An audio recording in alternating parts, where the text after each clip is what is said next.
കുറച്ചധിക കാലം കഴിഞ്ഞ് റൂമിലെത്തിയതിൻ്റെ സന്തോഷമാണ് ഇപ്പം നിങ്ങൾ കാണുന്നത് മക്കളെ. പക്ഷേ സൈഡിലൊക്കെ ആയിട്ട് ഞാൻ വലിച്ചു വാരി ഇട്ടിരിക്കുന്ന തുണിയുടെ എണ്ണം എണ്ണി തിട്ടപ്പെടുത്താൻ പോലും പറ്റൂല.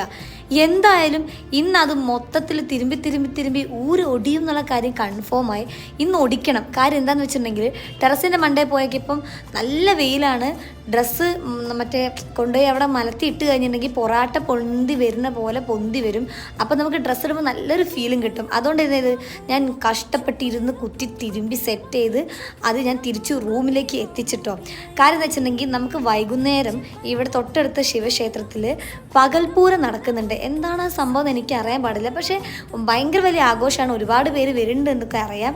അതുകൊണ്ട് ഞാൻ അങ്ങോട്ടേക്ക് ലക്ഷ്യമായിട്ട് വൈകുന്നേരം പോയിട്ടുണ്ടായിരുന്നു. ഞാൻ എന്തിനാ പോയച്ചാൽ നിങ്ങൾക്ക് മനസ്സിലായല്ലോ. ഇത് ഈമാതിരി ഓരോ സാധനങ്ങൾ കാണാൻ വേണ്ടിയിട്ടാണ് ഞാൻ പോയേക്കുന്നത്. പിന്നെ ആന വരുന്നുണ്ടായിരുന്നു, അതിനെ ഒന്ന് കാണണമല്ലോ. അതും കണ്ടു തിരിച്ചിങ്ങ് പോന്നു.